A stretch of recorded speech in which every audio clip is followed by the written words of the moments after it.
And we're back with Congressman Devin Nunes, ranking member of the House Intel Committee. He is author of the book, Countdown to Socialism.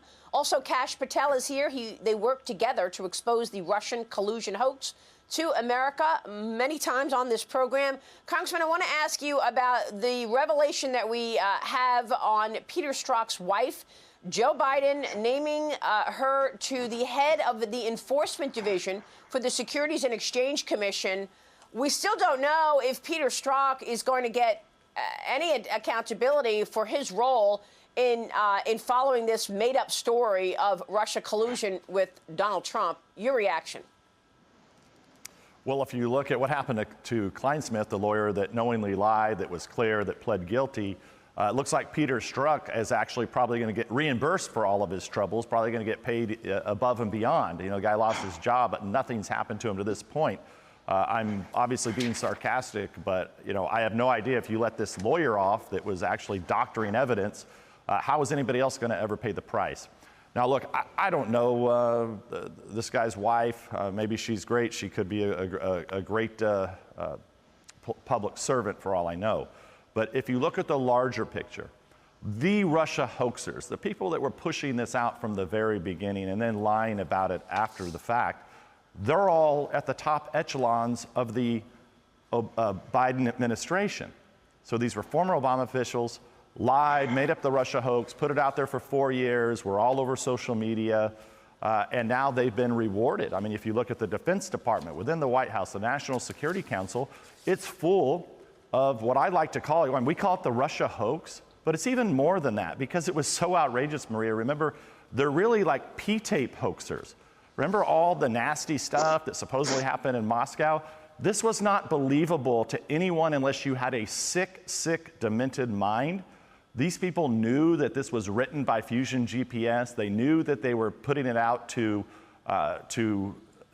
willing people within the media that would take and run with these narratives.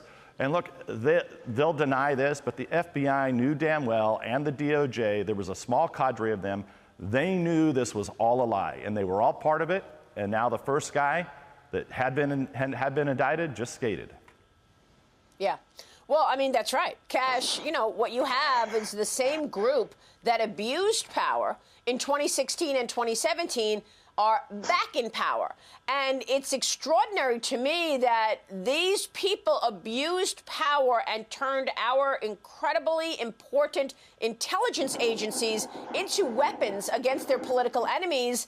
And it's the Republicans that are being blacklisted, and the conservatives being told, you can't have a book deal. You can't come and speak at Harvard. Your point of view doesn't matter and will not be heard in the public square. You worked at the Pentagon, Kash, and now we know that the Pentagon has stopped political appointments for any Trump allies to join defense advisory boards. It was supposed to be that Corey Lewandowski and David Bossie were going to be joining the Defense Advisory Board. That's been shelved. They can no longer do it, and the Pentagon is stopping anybody associated with Trump from joining these advisory boards. You're absolutely right, Maria. I mean, this is a perfect example of the hypocrisy of the Biden administration. Their call for unity is a joke. If you start with what we started this conversation with Strzok and Kleinsmith, I'm sure Kleinsmith's on his way to getting a presidential pardon, and maybe he'll be the next attorney general. There's one set of rules for them, and there's a different set of rules for us. Now, turning to the Defense Department, that's a great example. And you just named two individuals. Chris Miller and I appointed, scores of individuals, maybe hundreds, as we're entitled to the defense boards that help advise the Defense Department from business, innovation, science, technology, and policy. Now, here's the kicker, Maria. These appointments were all signed by Secretary of Defense Chris Miller.